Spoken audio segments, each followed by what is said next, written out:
Julius Caesar was born in 100 BC into the Julian clan, an ancient yet modestly influential noble family. While his lineage connected him to Rome's founding myths and the goddess Venus, his family's actual political and financial standing had dwindled. For many, such circumstances might have signaled a quiet life in the shadows of greater men. But not for Caesar. From an early age, Caesar displayed extraordinary ambition. He was highly intelligent, with a sharp mind for strategy and a natural gift for leadership. While others relied on wealth or established power, Caesar relied on his wits, charisma, and unshakable confidence to forge his path. As he entered public life, Caesar's ability to inspire became one of his most powerful tools. He began his political career as a military tribune, where he gained valuable experience in both governance and warfare. Shortly after, he served as quaestor, a key financial administrator for the Roman state. It was here that he began to establish a name for himself, not just through his duties, but through his skillful use of oratory. Caesar had an uncanny ability to connect with the people. His speeches, filled with eloquence and passion, resonated deeply. He painted vivid pictures of a Rome that could be greater, a Rome that could conquer new heights, and a Rome that he himself could lead to glory. These talents made him immensely popular among the Roman populace and began to worry the Senate. By mastering the art of rhetoric and using his charm to form strategic alliances, Caesar was already setting himself apart from the countless other politicians vying for influence in the Roman Republic. Though he was just beginning his journey, Caesar's determination and ambition hinted at the greatness and the challenges that lay ahead. In 58 BC, Julius Caesar was appointed governor of Gaul, a vast, untamed region that lay beyond the secure borders of the Roman Republic. It was a position of immense responsibility and opportunity, one that would come to define not only Caesar's career, but also the course of Roman history. For Caesar, this was more than just a governorship. It was a stage upon which he could prove his military genius and expand Rome's influence to unprecedented heights. Over the next several years, Caesar embarked on a series of daring and relentless military campaigns. He waged war against fierce and skilled Gallic tribes, using his strategic brilliance to outmaneuver and overpower his opponents. Battle after battle, Caesar and his legions triumphed, carving out vast territories for Rome and solidifying its dominance over the region. Caesar's campaigns weren't just about brute force. He employed cunning tactics, forming temporary alliances with some tribes to divide and conquer others. His adaptability and relentless pursuit of victory ensured that Gaul would fall firmly under Roman control. By the end of his campaigns, he had subdued an estimated 300 tribes and captured over 800 cities, bringing the entirety of Gaul into the Roman fold. But Caesar's ambitions didn't stop there. In 55 BC, he turned his gaze across the English Channel to Britain, a land shrouded in mystery to the Romans. Leading his legions across the treacherous waters, he launched the first Roman invasion of the island. Although these expeditions didn't result in permanent conquest, they extended Rome's influence and demonstrated Caesar's unyielding desire to push the boundaries of the known world. These victories brought immense wealth to Rome. Gold, slaves, and spoils of war flowed back to the Republic. But perhaps the greatest prize was Caesar's own rising fame and glory. His military successes turned him into a living legend, earning the admiration of his soldiers and the adoration of the Roman people. Yet, with every triumph, Caesar's power and ambition grew, setting the stage for the conflicts that would come. While Julius Caesar's military victories brought him fame, his true genius lay in his ability to navigate the complex and often treacherous world of Roman politics. In 60 BC, he forged an alliance that would alter the Republic's power structure forever: the First Triumvirate. The Triumvirate was a political pact between three of Rome's most powerful men: Pompey, the celebrated general; Crassus, the wealthiest man in Rome; and Caesar, the ambitious rising star. Each brought something crucial to the alliance. Pompey provided military clout, Crassus offered financial backing, and Caesar contributed his charisma and ability to unite the people. Backed by this powerful coalition, Caesar secured the consulship in 59 BC, the highest elected office in the Republic. As consul, Caesar enacted a series of reforms, many of which were controversial. He pushed through land redistribution laws, providing land to veterans and the poor, a move that won him immense support among the lower classes but angered the Senate and the elite. Caesar's bold policies and willingness to bypass traditional procedures earned him both allies and enemies. While the common people admired his vision and determination, many senators saw him as a threat to the Republic's balance of power. After his consulship, Caesar was granted a proconsular command over Gaul and Illyricum. This position not only provided him with the military authority he craved, but also allowed him to escape the political machinations of Rome while continuing to build his power base. The governorship would be the springboard for his future conquests and his growing influence. Even as Caesar expanded Rome's borders abroad, he remained a force in domestic politics. Through strategic use of letters and dispatches, he kept the Roman people informed of his victories, turning his military achievements into propaganda. His growing popularity made him a hero to the masses, further alienating the Senate. By combining military success with political savvy, Caesar's influence began to overshadow his rivals, including his former ally Pompey. The bonds of the triumvirate began to fray as ambition and jealousy grew among its members. Caesar's rise was meteoric. He had secured power through alliances, consolidated his influence through bold reforms, and ensured his legacy through the loyalty of his troops and the admiration of the people. Yet, his growing dominance sowed the seeds of mistrust among the Senate and his political rivals, setting the stage for the dramatic conflicts to come. By 49 BC, Julius Caesar's military conquests and rising popularity had made him a force to be reckoned with, but his growing power also alarmed the Senate, who feared he aimed to dismantle the Republic.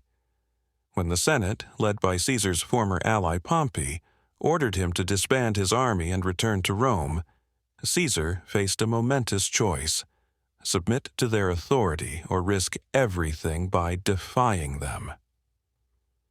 On that fateful day, Caesar made his decision. He crossed the Rubicon River with his army, an act of open defiance against the Senate. It was a declaration of war, a bold gamble that marked the beginning of a civil war that would change Rome forever. According to legend, as he crossed the river, Caesar uttered the famous words, "Alea iacta est," the die is cast. The civil war was brutal. Caesar's legions, loyal and battle-hardened from their campaigns in Gaul, marched on Rome and pursued Pompey across the Mediterranean. Caesar's strategic brilliance was on full display as he outmaneuvered Pompey's larger forces in battle after battle. In 48 BC, the two forces met at the Battle of Pharsalus, where Caesar's smaller disciplined army crushed Pompey's. Pompey fled to Egypt, only to be assassinated upon his arrival, a grim end for Caesar's once great ally. Dictatorship and reforms. With Pompey defeated and his rivals scattered, Caesar returned to Rome as its undisputed ruler. In 44 BC, the Senate named him dictator for life, a title that granted him unparalleled authority over the Roman Republic. As dictator, Caesar introduced a series of sweeping reforms that aimed to stabilize and strengthen Rome. He restructured debt, provided land to veterans, and reorganized the calendar into the 365-day system we still use today, the Julian calendar. These changes were practical, forward-thinking, and immensely popular with the Roman people. Caesar also extended Roman citizenship to people in the provinces, integrating them more fully into the Republic. It was a bold move that expanded Rome's influence and secured loyalty from its far-reaching territories. However, it also alienated traditionalists in the Senate, who saw these reforms as a threat to their power. At the height of his power, Caesar was more than a ruler. He was a living symbol of Rome's greatness.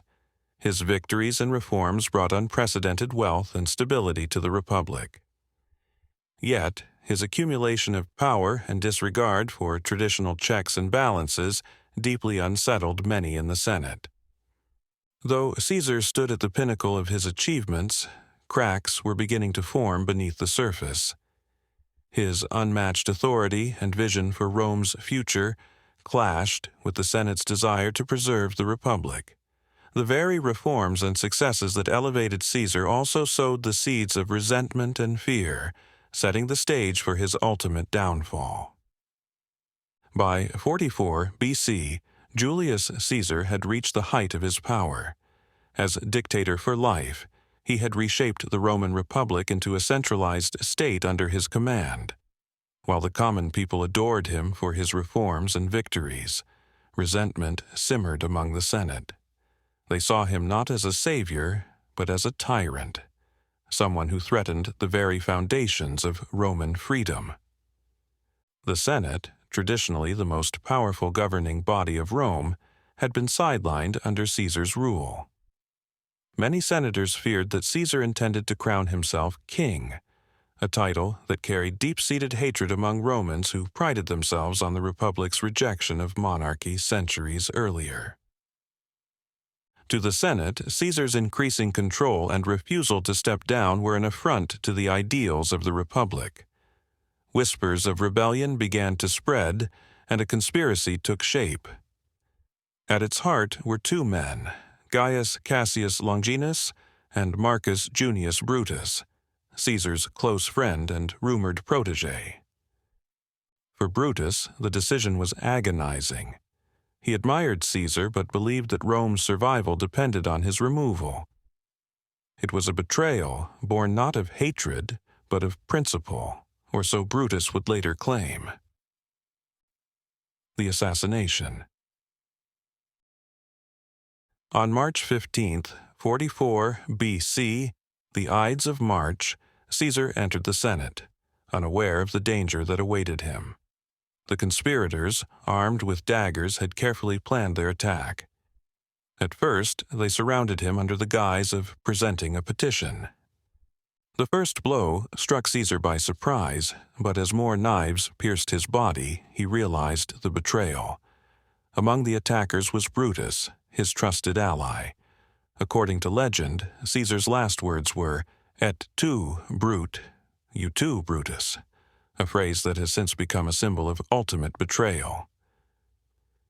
Caesar was stabbed 23 times by the conspirators.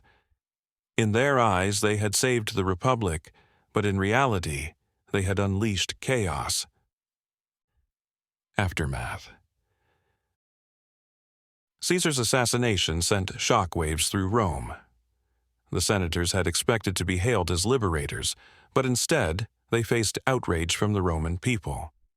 Caesar's death did not restore the Republic. It plunged Rome into a new cycle of civil wars. In a dramatic speech at Caesar's funeral, Mark Antony, his loyal ally, turned the tide of public opinion. He exposed the brutality of the assassination and read Caesar's will, which left generous gifts to the Roman people.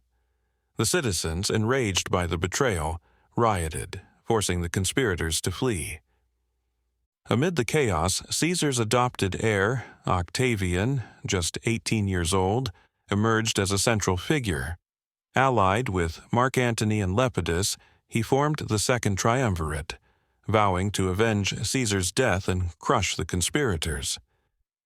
The conspirators met their end at the Battle of Philippi in 42 BC, where Brutus and Cassius were defeated and took their own lives. Yet, the war for power in Rome was far from over. Caesar's legacy. Though Caesar's life ended in violence, his legacy endured. His assassination marked the death of the Roman Republic and the birth of a new era. His heir, Octavian, would go on to become Augustus, the first emperor of Rome, solidifying the transformation of the Republic into an empire. Today, Julius Caesar remains one of history's most compelling figures, a man whose ambition and vision reshaped the world, and whose fall serves as a timeless cautionary tale of power, betrayal, and legacy.